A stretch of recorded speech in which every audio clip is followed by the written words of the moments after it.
Ivavaka asika tompoko. Faly ny fon'Andriamanitra ray zanak'Arifana masino midera sy mame voninahitra anao raha tratra zao tombo ampiangonana zao zahay.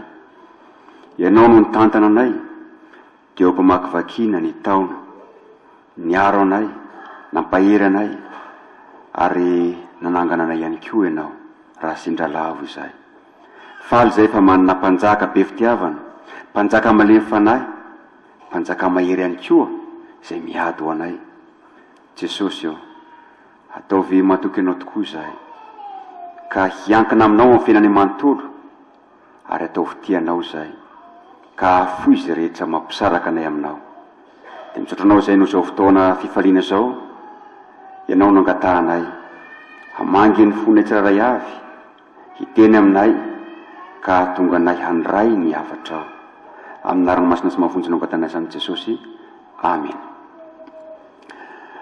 Faly miarabantsika rehetra ry havana, tratro zao andro manokana ho an'ny fiangonantsika izao. Voalohany alahady voalohany amin'ny advento androany, zany hoe taom-baovao-piangonana. Isika tambaty vonaky dia miantso azy manokana hoe fetinaina. Fetinaina satria velonaina indray isika. Omen'Andriamanitra tompon'andro mba hahafahantsika manompo azy, hahafahantsika ihany koa manavao ny fanoloran-tenantsika. Io zany dia miaraba anao tompoko. Fa noho ny famindrapon'Andriamanitra, noho ny fitiavany, dia meny tompon'andro ianao. Noho ny fitiavany dia meny tompon'andro ianao. Hahafahanao manompo azy, ary hahafahanao ihany koa manavao ny fanoloran-tenanao aminy. Ka dia mirary mandrakariva ny fomba an'i Jesosy ianao, izay efa nitantana anao tamin'ny andro lasany, mbola hombanao ihany koa amin'ny andro avy. Zay no ela fa dia hamaky ny tenin'Andriamanitra izay anjarantsika androantsika, izay hitantsika eo amin'ny Lioka toko faha-efatra, andininy faha-20 ary mitsahatra eo amin'ny andininy faha-20. Lioka toko faha-efatra, andininy faha-20 ka hatramin'ny faha-20. Toy izao ny fahakan'izany anaran'i Jesosy. Dia tonga tao Nazareta izay nahabe azy izy, ary araka ny fanaony dia niditra tao amin'ny sinagoga tamin'ny andro sabaty izy, ka nitsangana hamaky teny. Dia natolotra azy ny boky Isaia, ary noho namelatra ny boky izy dia nahita teny voasoratra hoe: ny fanahin'i Jehova no atao amiko, satria nanositra hitoro teny soa mahafaly amin'ny malahelo izy, naniraka hitoro fandefasana amin'ny mpifatotra izy, sy fampahiratana amin'ny jamba, hanafaka izay nampahoriana, hitory ny taona-kasitrahan'i Jehova. Ary rehefa naory ny boky ka naveriny dampanao raharaha, dia nipetraka izy, ary nandinika azy ny masony izay rehetra teo amin'ny sinagoga. Ary Jesosy niteny taminy hoe: androany no efa tanteraka eto anatrihanareo zany soratra zany. Ary izy rehetra nankalaza azy, sady talanjona no nitenin'ny fahasoavana nalokon'ny vavany, ka hoy izy: zanako Josefa va ity. Amen. Ray masino, manamasinana ny fahamarinana, ny teninao ny fahamarinana. Amen. Ry fiangonana malala ho aminareo mandrakarivana ny fiadanana sy ny fahasoavana avy amin'Andriamanitra raitsika sy Jesosy Kristy Tompo. Amen. Mangataka ny ankizy rehetra aho mba hitsangana eny amin'ny seza izay misy azy eny ihany.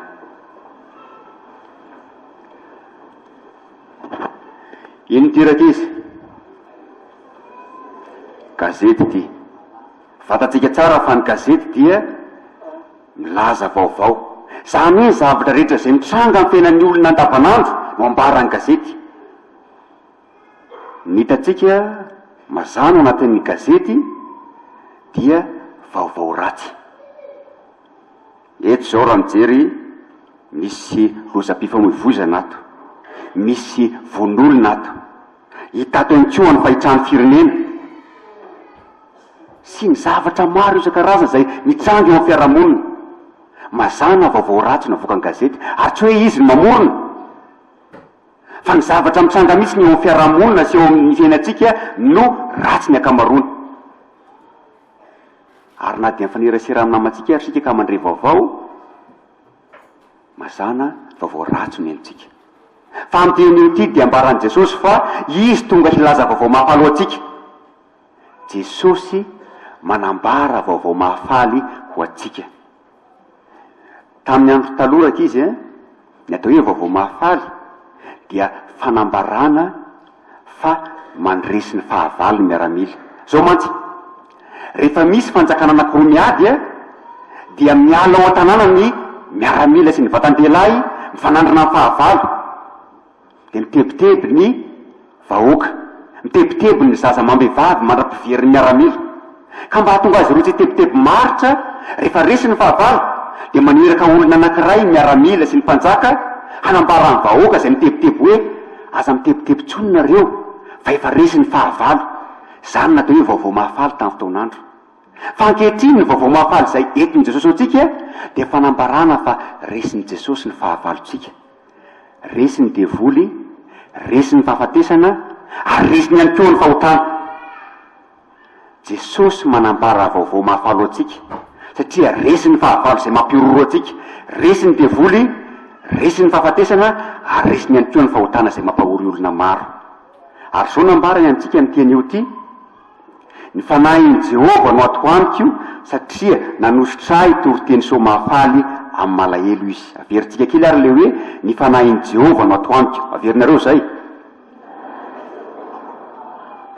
Satria nanositra toriteny soa mahafaly amin'ny malahelo izy.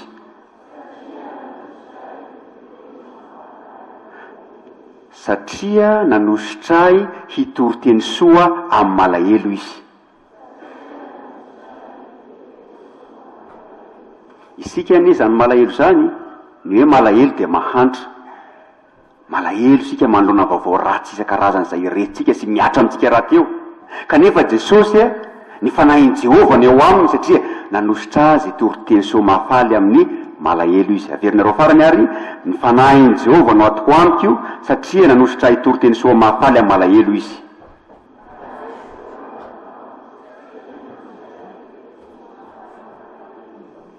Raha teo faly mandrakariva ary ianareo, aoka ianareo azotian'ny tenin'i Jesosy. Fa ny tenin'i Jesosy mitondra fifaliana ho antsika satria manambara amintsika ny fanafahany antsika, manambara amintsika ny famelan'ny elontsika, manambara amintsika ny soa rehetra izay atolono antsika. Afaka mipetraka ary nareo.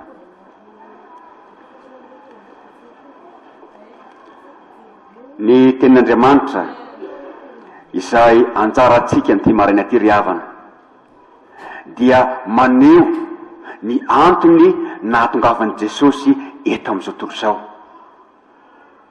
Maneho ny antony ahatongavan'i Jesosy eto amin'izao tontolo izao. Tsy tonga hitsangatsangana Jesosy, na hitady tombotsoa ho an'ny tenany ihany koa, fa ny soa rehetra efa eo aminy raha teo. Tsy hitady voninahitra natongavany, fa efa azy hatrany taloha indrindra ka ho mandrakizay zany voninahitra zany. Tsy nitady fahefana natongavany, fa efa azy raha teo ihany koa zany fahefana zany. Tsy nitady fiainana ihany koa natongavany, fa Andriamanitra tompon'ny fiainana izy.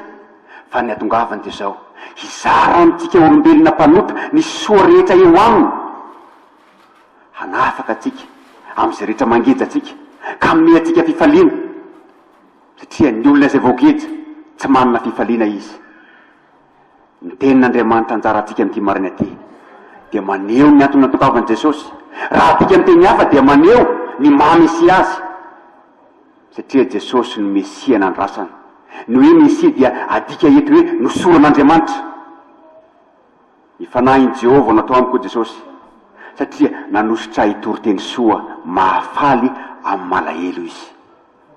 Teo amin'ny Jiosy, ny olona izay tendren'Andriamanitra amin'ny fanompona manokana dia hosorany aloha, zany hoe miheny fahefana aloha alohan'ny anaovana zany asa masina zany.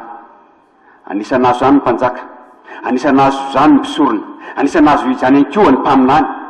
Ka ny fanosorana izay ataon'Andriamanitra dia ny fanomezany fanahiny, satria tsy afaka manao zany asa masina zany, tsy afaka manao zany asa lehibe zany raha tsy omen'Andriamanitra ny fanahiny. Ny fanahy masin'Andriamanitra izay manome fahendrena, izay manome fahefana, manome finoana raha teo, ka ahafahana miatrika zany asa sarobidy zany. Saingy na mpaminany, na mpisorona, na mpanjaka, samy tsy natateraka tsakan'sy andavany ny asa izay nanoran'Andriamanitra azy, satria eo ihany, mitsanga ihany ny mahampanota azy. Fa Jesosy kosa rehefa nirain'Andriamanitra izy ka nosoron'Andriamanitra hanao zany asa zany natanteraka zany izy satria ny fanahin'i Jehova tokoa ny tao aminy dia ny fanahy ny finoana, fanahy ny fitiavana an'Andriamanitra ary fanahy fitiavana atsika raha teo ihany koa.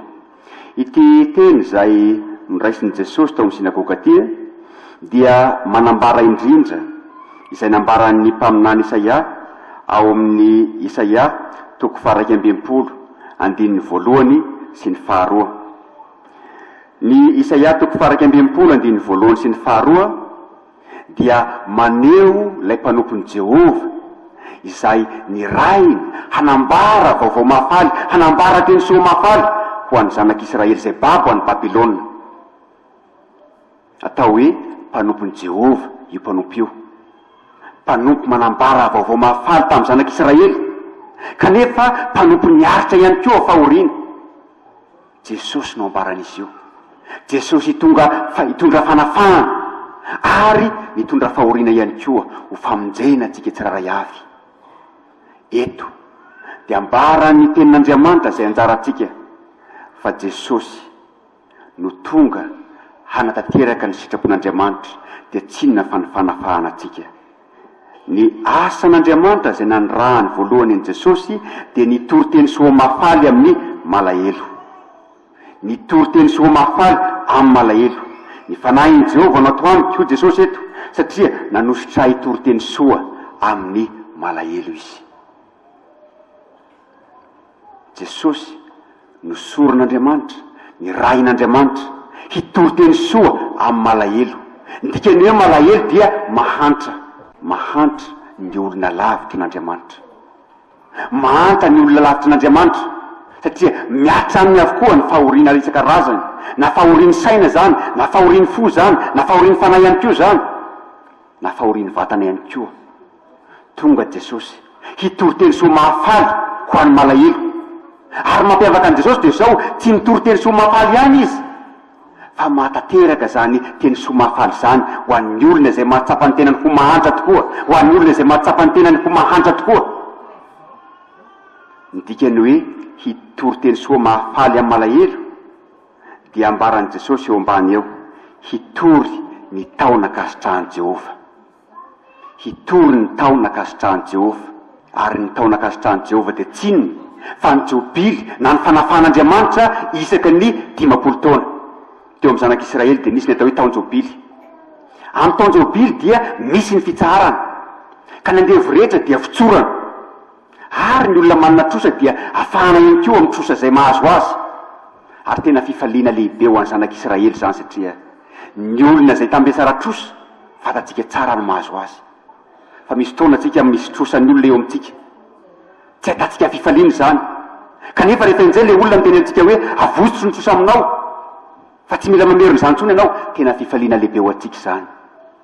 Jesosy mitory-teny soa ao malahelo ary nitaterahany zany satria ireo mahantra izay nanatona azy na mahantra ara-batana zany amin'ny tsy fahasalamany nositran'i Jesosy.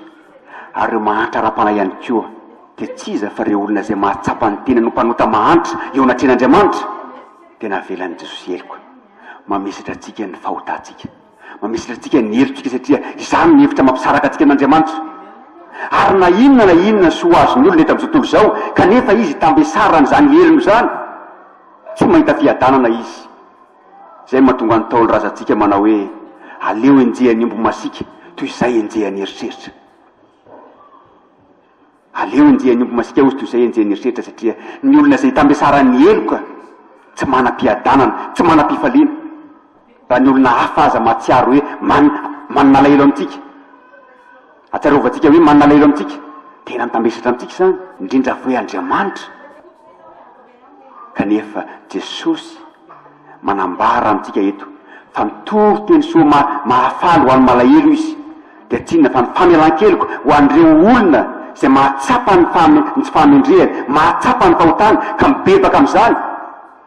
Kanefa mahatoky ihany koa fa nahatongavan'i Jesosy dia namela ny helotsika, amela ny helotsika.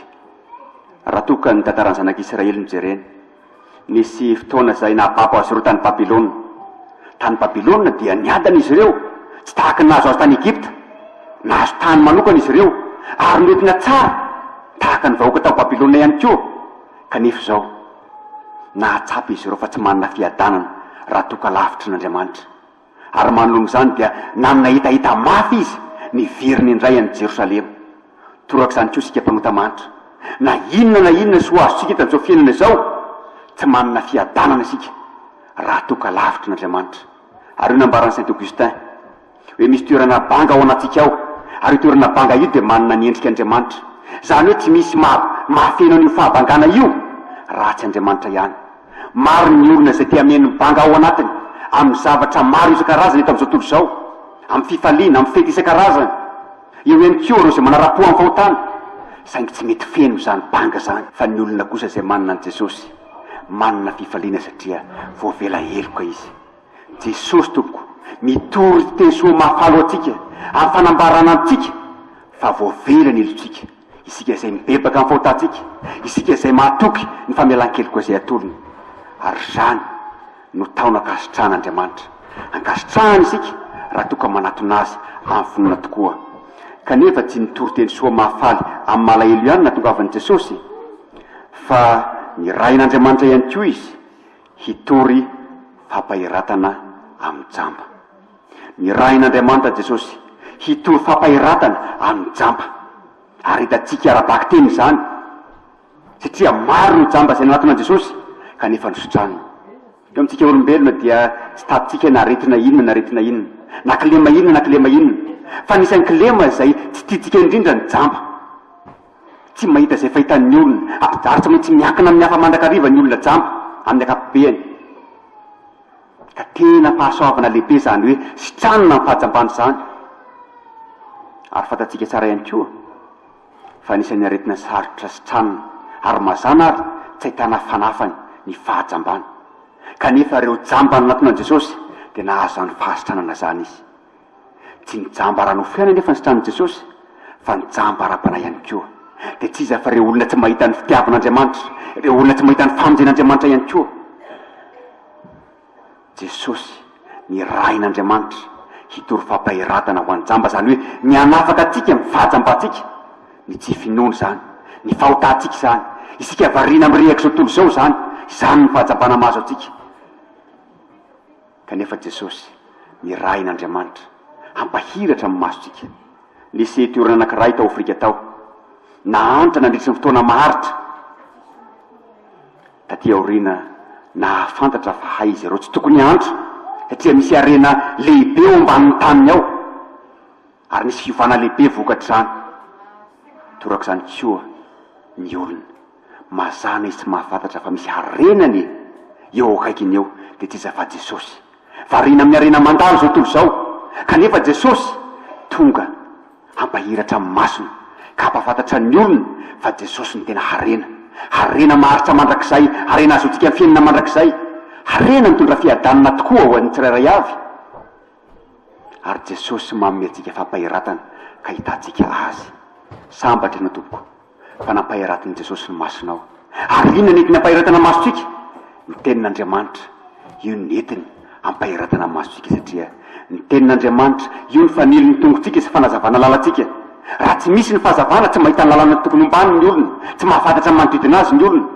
Torak'izany koa sika, raha tsy eo ny fahazavana filasan-tsara, tsy mahita izay kendren'Andriamanitra amintsika sika, ary tsy mahatsapa ihany koa ny fitiavana izay tiolona tsoy atsika maimaim-poana. Jesosy ny rain'Andriamanitra mba hitory fampahiratana ho an'ny jamba. Kanefa tsy izany ihany, fa ny rain'Andriamanitra ihany koa izy hitory fandefasana ho an'ny mpifatotra. Araka ny ambarana eto, naniraka hitory fandefasana amin'ny mpifatotra izy. Naniraka hitory fandefasana ho an'ny mpifatotra izy. Tsy ny amela heloka atsika ihany natokavan'i Jesosy, fa ny hanafaka atsika ihany koa amin'ny ota izay mangidra atsika. Ary vaovao mahafalo atsika zany, vaovao mahafalo atsika zany, sady mamela heloka atsika Jesosy, manafaka atsika ihany koa amin'ny fahotantsika izay mahatonga atsika ho lavitra n'Andriamanitra, mahatonga atsika ho lavitra ny namatsika. Fa nisan'ny fahoriana indrindra ho an'ny marary ny fahafantarana fa aretina tsy azo tranona tsy ny mahazo azy. Tato ato dia mandre vaovao mampalahelo mandrakariva ny tena, ao ny fianakaviana, ao ny namana, ao ny mpiara-mivavaka zay tratry ny kansera na ny omamiadana. Tena mafy ho an'ny olona tatrany satria mazana ny omamiadana tsy mamela mahazo. Anisany tena mampijaly ny olona ihany koa zay any am-ponja ny fahafantarana fa tsy ala ho tsony izy mandra-pahafatiny. Kanefa ny vaovao mahafaly oetin'i Jesosy dia maneho fa manana fanantenana isika. Manana fanantenana isika satria Jesosy tsy namela iloko atsika ihany natongavany fa nanafaka atsika amin'ny gejany fahotana rehetra, mba hahafahatsika manome voninahitry n'Andriamanitra, mba hahafahatsika manompo azy tokoa amin'ny fiainantsika manontolo, mba ahitantsika fifaliana satria ny olona voafatotra anie tsy manam-pifaliana. Isika indraindray mihevitra fa reny olona izay voaketra amin'ny fitiavam-bola ary manana izay rehetra ilainy, ireo olona izay manara-po amin'ny filany ratsy, sambatra izy, tsy sambatra izy, tsy sambatra izy satria lavitra n'Andriamanitra. Fa ny olona izay sady voavela ny elony no mahazo fahafana rahateo, izy no tena sambatra.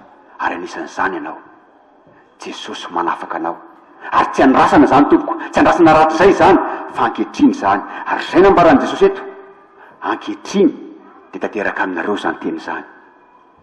Ankehitriny tompoko no taona fakasitrahana, ankehitriny no tom-pamonjena, ankehitriny ny taon-jobily dia taona fanafahana. Ny anjaranao dia mandray an'i Jesosy, aza miandra-pitsotsony fa androany raiso ny fanafahany anao satria ny anafaka anao zany natongavany. Fantafamezaka ihany ianao ho afaka amin'ny fahazaran-dratsinao saingy tsy mety afaka. Tahaka ny olona anankiray izay latsaka anatin'ny olona imezaka ihany hiala tao kanefa vao mainka miletika. Fa rehefa inzay misy olona mandalo eo ka mame tady ho azy na mame hazo ho azy mba hialany tao, afaka izy. Jesosy manatsotra ny tanany aminao sady mamela ny eloko ao izy, manafaka anao amin'izay mangeja anao, mba hahafahanao ahita fifaliana, ahita fiainana, hahafahanao manompo n'Andriamanitra velona amin'ny fiainanao manontolo. Satria ny fanomponany devoly na ny fanomponany sitrapotsika mitondra fahafatesany zany, fa ny fanomponan'Andriamanitra kosa mitondra fiainana sy mitondra fifaliana zany.